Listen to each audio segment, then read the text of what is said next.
자, 오늘 본문을 다루기에 앞서서 어제 보았던 갈라디아서 2장 20절의 말씀을 우리가 다시 한번 상기시켜 볼 필요가 있다고 생각이 듭니다. 어제도 말씀드렸지만 우리가 이 말씀을 단순히 바울의 외적인 개인적인 신앙 고백으로만 읽어서는 안 된다고 말씀을 드렸죠. 우리가 전체의 문맥을 봐야 되고, 지금 바울이 갈라디아서의 말씀을 통해서 말씀하고자 하는 주제가 무엇인지를 우리가 이해하면서 이 모든 구절들을 읽어야 각각의 말씀들을 우리가 오해하지 않고 제대로 읽어낼 수가 있습니다. 자, 2장 20절에 이 전체 문맥을 따르는 번역은 이렇게 할 수가 있습니다. 한번 말씀을 보시면서 들어보시기 바랍니다. 2장 20절의 말씀. 할례 받은 유대인인 나는 이스라엘의 왕으로 오신 그리스도와 함께 십자가에 못 박혔나니, 그런즉 이제는 내가 유대인으로 사는 것이 아니요 오직 내 안에는 부활하신 예수님께서 사신다. 그러므로 내가 지금 이 몸으로 살아가는 것은 더 이상 나의 유대인 됨으로써가 아니라 나를 사랑하사 나를 위하여 자기 자신을 버리신 하나님의 아들의 신실하심 안에서 사는 것이다. 자, 이렇게 우리가 이 말씀을 이해할 수가 있어야 된다고 하는 것입니다. 자, 지금 바울이 이 갈라디아서의 이 말씀을 통해서 말하고자 하는 말은 과연 누가 진정한 하나님의 백성, 하나님의 가족이냐 하는 점에 대해서 성도들에게 복음의 진리로 가르치고자 하는 것입니다. 자, 이게 왜 중요할까요? 이것이 바로 우리를 향하신 하나님의 창조 계획이자 구원의 내용이기 때문입니다. 자, 여러분, 우리가 예수 믿고 구원받아서 하나님의 자녀가 되었다는 사실을 믿으시나요? 예, 아멘입니다. 꼭 이 사실을 잊지 마시고 늘 기억하시며 사시기 바랍니다. 자, 그런데 이 말은 단순히 그분이 우리를 그만큼이나 사랑하신다, 그런 정도의 어떤 관용적인 그런 표현만이 아닌 거예요. 그분이 실제로 우리를 그분의 자녀 삼으셨다는 것이고, 자녀라고 하는 것은 어떤 존재냐면 아버지의 유업을 이어받을 자입니다. 즉 아버지께서 하시는 일을 더 발전시키고 성취하는 존재라고 하는 것이 성경의 일관된 가르침인 거예요. 자, 여러분, 예수님께서 우리에게 오셔서 하신 일이 무엇인가요? 예수님은 단지 어떤 동정심으로, 단지 어떤 사랑의 어떤 감정으로 우리가 딱하고 가여워서 우리를 건져주시고 좋은 데로 보내주시는 그런 친절한 어떤 분이신 것이 아니에요. 예수님은 하나님의 말씀을 완성하시고 성취하시는 하나님의 아들이십니다. 그래서 하나님의 아들이라는 표현이 성경에서 중요하게 반복적으로 사용이 되는 것입니다. 그리고 그분 안에서 우리가 또한 하나님의 자녀로 발견이 되는 거예요. 여러분, 예수님은 오직 언약대로 행하시는 분이십니다. 자기 마음대로 하시는 분이 아니라 이 말이에요. 그분은 오직 기록된 말씀대로 하십니다. 선포된 말씀대로 행하시는 분이세요. 성령님도 마찬가지세요. 자, 그러므로 나 자신이 건짐받고 구원받는 일도 물론 중요하지만 사실 그보다 훨씬 더 중요한 것은 무엇이냐면 나를 구원하신 하나님의 뜻, 하나님의 언약의 말씀이 이루어지는 일에 우리가 온 마음을 집중해야 되는 것입니다. 그것이 바로 성도의 삶인 것이고 믿음의 소망의 내용이 되는 거예요. 그러나 만약에 우리가 예수를 믿는다고 하면서도 그런 것은 전혀 안중에도 없고 그저 내 영혼 하나 건짐받고 나 잘되고 나 구원받을 것에만 집중할 뿐이라면 그것은 오히려 죄를 더하게 하는 것입니다. 심지어 어제 말씀대로 보자면 예수님을 죄를 조장하는 분으로 만들 뿐이거나 다른 사람들의 구원까지도 방해하는 미혹의 통로가 될 수도 있다는 점을 이 갈라디아서의 말씀을 통해서 정확히 배우고 깨달아야 된다라고 하는 거예요. 자, 지금 사도 바울이 경고하고 있는 이 소위 율법주의자들의 주장의 핵심이 뭐냐면 유대인이어야만 구원받는다는 거예요. 뭐 율법을 실천해서 공적을 쌓고 이런 개념이 아닌 것입니다. 오직 유대인만이 하나님의 가족으로 인정되는 것이기 때문에 이게 의롭다라고 하는 유대인들의 개념인 거거든요. 그렇기 때문에 이방인들 중에 세례를 받고 개종을 했다 하더라도 너희들이 정말 하나님의 가족이 되고 싶다면, 하나님의 자녀가 되고 싶다면 너희도 유대인처럼 살아야 된다는 거예요. 유대인이 되어야 된다는 거예요. 그것이 율법의 행위라는 표현에 담겨있는 진짜 의미입니다. 자, 그러나 바울이 지금 전하고 있는 복음의 진리는 무엇인가요? 그러한 유대인의 기준은 이미 예수님께서 십자가에서 죽으심으로 다 허무셨다는 거예요. 이제 그러한 기준은 완전히 사라졌어요. 그런데 왜 이미 그렇게 예수님 안에서 허물어진 그러한 기준을 굳이 다시 세우려 하느냐는 것입니다. 오직 하나님의 가족이 될 수 있는 유일한 방법은 그리스도의 신실하심을 통해서 은혜로 주어지는 것이라는 거예요. 그 은혜 안에서 모든 말씀의 의무에 충성하라는 것입니다. 그게 바울의 주장인 것이죠. 자, 지금 갈라디아 교인들이 받고 있는 미혹이 바로 이런 거예요. 예수님이 허무신 유대인과 이방인의 기준을 굳이 지금 다시 세우려고 하는 자들이 있는 것입니다. 그렇다면 여러분, 예수님이 허무신 기준은 뭐냐? 모든 사람이 유대인이 될 필요는 없다는 거예요. 유대인과 이방인 사이에 막힌 담을 예수님께서 친히 허무신 것입니다. 이제는 유대인이 아니어도 하나님의 진리의 말씀을 취할 수가 있는 거예요. 그래서 그동안 유대인과 이방인을 구별하기 위해 제정하신 할례와 같은 관습법들을 사실은 폐지하셨다기보다는 그런 것들을 이방인에게 굳이 강요할 필요가 없다라고 하는 것이죠. 자, 오늘 본문 1절 말씀에 사도 바울이 이렇게 호소합니다. 우리 함께 1절 말씀 같이 한번 읽어보도록 하겠습니다. 시작. 어리석도다 갈라디아 사람들아, 예수 그리스도께서 십자가에 못 박히신 것이 너희 눈앞에 밝히 보이거늘 누가 너희를 꾀느냐. 갈라디아 교인들 보고 어리석다는 거예요. 왜냐? 예수님의 십자가 죽으심이 눈앞에 선할 정도로 너무나 그분의 진리가 명백한데 왜 그러한 미혹의 말들에 마음이 흔들리느냐 이 말이죠. 보고도 믿지 못하니 어리석다는 겁니다. 자, 그리고 이어서 2절에서 이렇게 말씀합니다. 함께 2절도 읽어보겠습니다. 시작.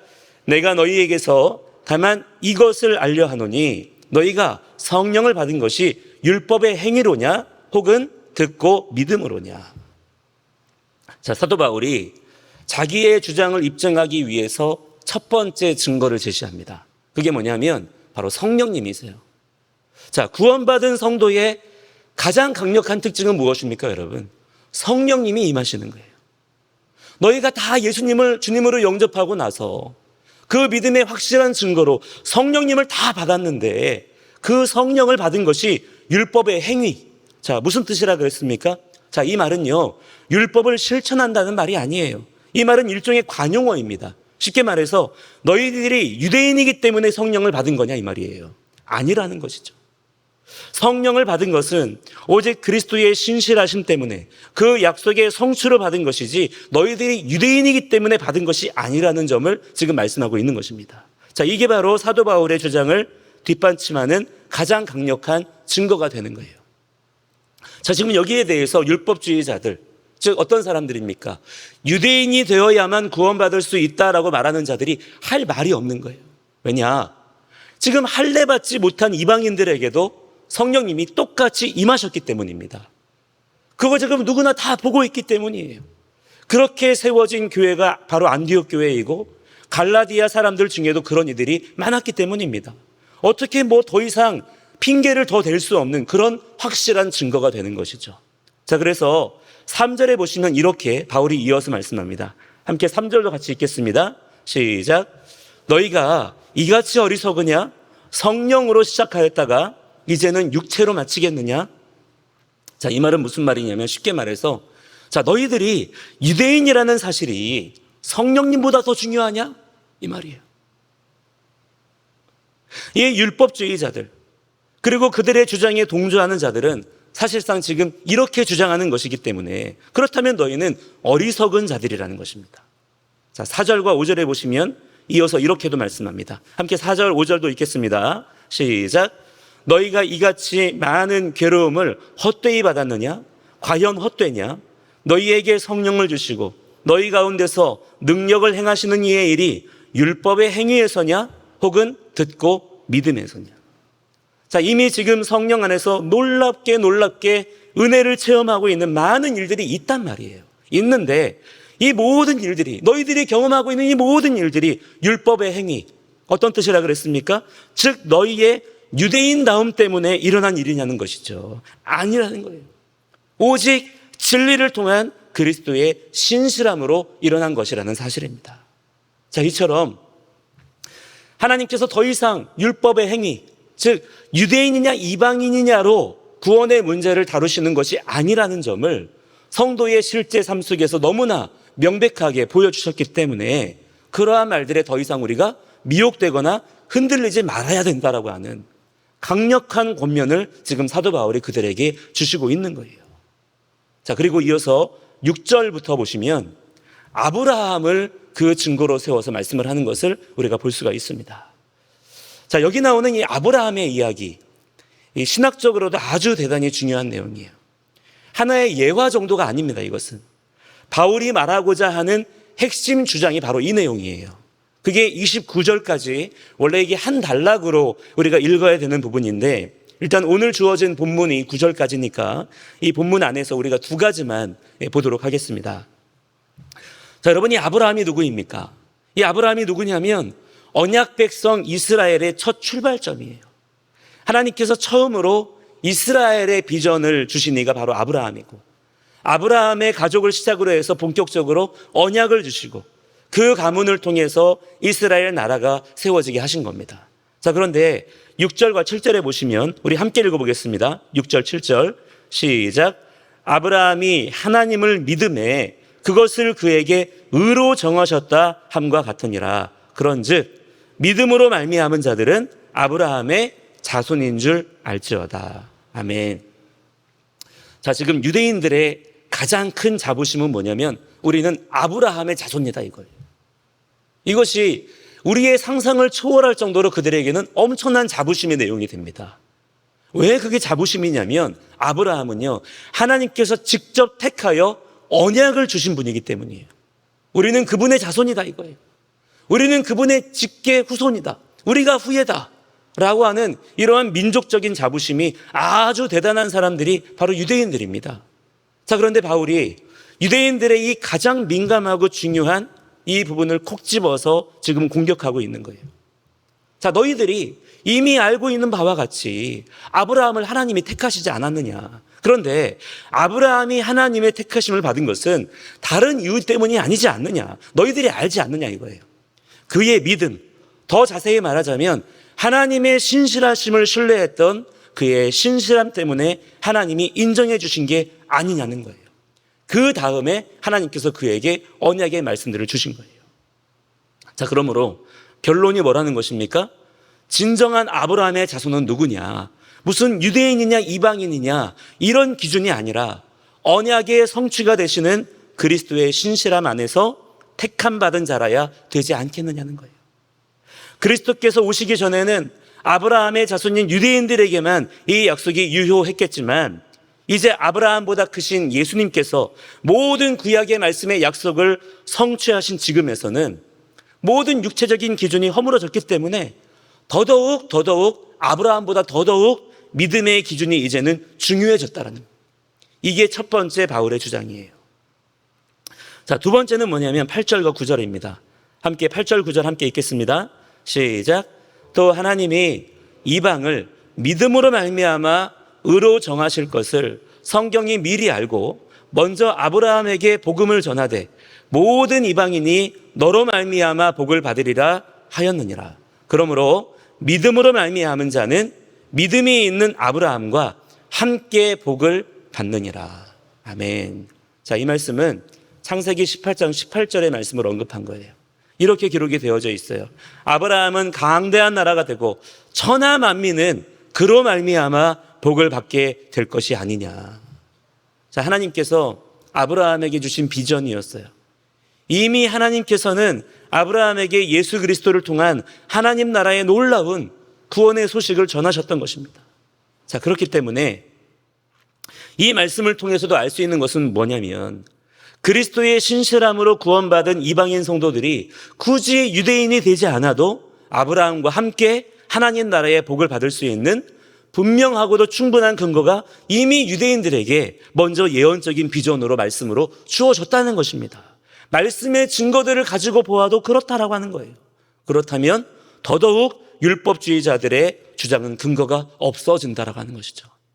자, 이처럼 지금 사도 바울이 갈라디아서의 말씀을 통해서 힘을 주어서 강조하고 또 강조하고 있는 것은 무엇입니까? 율법을 지키지 말라는 것인가요?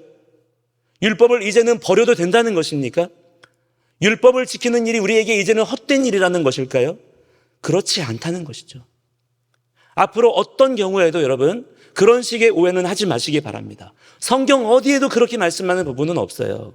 자, 그동안에 우리가 율법의 행위라는 이 유대인들의 관용어를 알지 못했던 중에는 이 말씀들을 그저 율법을 지키는 일이 오히려 은혜를 거스르는 일이 될 수 있겠구나, 율법을 지키다가 잘못하면 율법주의자가 되겠구나 라고 생각할 수도 있었겠지만 적어도 이제부터는 그렇게 읽으면 안 되는 것입니다. 이 율법의 행위라는 표현은요, 유대인과 이방인을 구분짓던 할례와 같은 특정 행위들을 말하는 것이고요, 의롭게 된다라는 표현은 하나님의 가족이 된다, 하나님의 자녀로 인정된다라고 하는 의미인 거예요. 따라서 율법이 구원의 조건이 아니라는 것이지 율법 자체가 악하거나 필요 없다는 것으로 이해하면 안 되는 것입니다. 오히려 우리가 은혜로 구원받은 자들이기 때문에, 말씀의 성취가 되시는 그리스도의 신실함으로 구원받은 자들이기 때문에 율법이 더더욱 우리에게 중요한 거예요. 왜냐? 율법은 우리가 은혜 입은 자로 살아갈 수 있도록 우리에게 힘을 주고, 우리를 죄에서 보호해주고, 죄를 깨닫게 하고 돌이키게 하고 하나님의 뜻을 알게 하고 추구하게 하는 믿음의 울타리와 같은 것이기 때문입니다. 사랑하는 성도 여러분, 우리가 이 시대 가운데 진리 위에 더욱 굳게 서는 자들이 되어야 될 줄을 믿습니다. 오직 진리의 말씀만이 우리의 삶을 거룩하게 지켜줄 수가 있는 거예요. 지금 이 시대 가운데 구원파와 안식교와 온갖 이단들 뿐만 아니라 교회 안에서마저도 여러 가지 잘못된 가르침들이 난무하면서 성도의 굳건한 믿음의 터를 할 수만 있으면 무너뜨리려고 엄청난 미혹이 지금 역사하는 그런 시대를 지금 우리가 살아가고 있어요. 그러나 우리가 걱정할 거 하나도 없어요. 왜냐? 주님께서 우리에게 헷갈리지 말라고, 미혹되지 말라고 주의 말씀을 분명한 글자로 기록하여서 우리에게 주셨습니다. 말씀 보라는 거예요. 뿐만 아니라 성령 하나님을 우리에게 보내주셔서 그 말씀들을 우리에게 깨닫게 하십니다. 늘 생각나게 하세요. 그렇기 때문에 우리가 사도 바울과 같이 분명한 믿음의 진리 기준 위에 서 있기만 하면 결코 미혹의 영이 틈타지 못하게 될 줄로 여러분 담대하게 믿으시기 바랍니다. 여러분, 성도의 영적인 담대함은요, 자기의 어떤 성격이나 기질에서 오는 게 아니에요. 철저하게 말씀의 능력에서 비롯되는 것입니다. 자, 그래서 우리가 말씀을 아는 것이 또한 중요한 거예요. 오늘 여러분 더욱 주님 앞에 기도하시기 바랍니다. 하나님, 제가 말씀을 더욱 잘 깨닫는 자가 되게 하여 주옵소서. 이것이 우리의 아주 중요한 기도 제목이 돼야 되는 거예요. 세상의 여러 미혹의 날들에 내가 오늘 가벼이 휘둘리지 아니하도록 주의 말씀으로 저를 오늘 가르쳐 주시옵소서. 지금 이 기도가 우리 모든 성도들에게 너무나도 중요한 기도 제목이 되는 것입니다. 우리 이 시간에 함께 이 기도의 제목을 간절한 마음으로 붙잡고 우리 주여 많이 부르시고, 하나님, 제가 오늘도 주님의 인도하심 가운데 주의 말씀을 더욱 깊이 깨닫는 자가 되게 하여 주옵소서. 주의 말씀으로 가르쳐 주시옵소서. 주의 견고한 진리의 반석 위에 세워지는 자가 되게 하여 주옵소서. 우리 간절한 마음으로 기도하며 나아갑니다. 주여.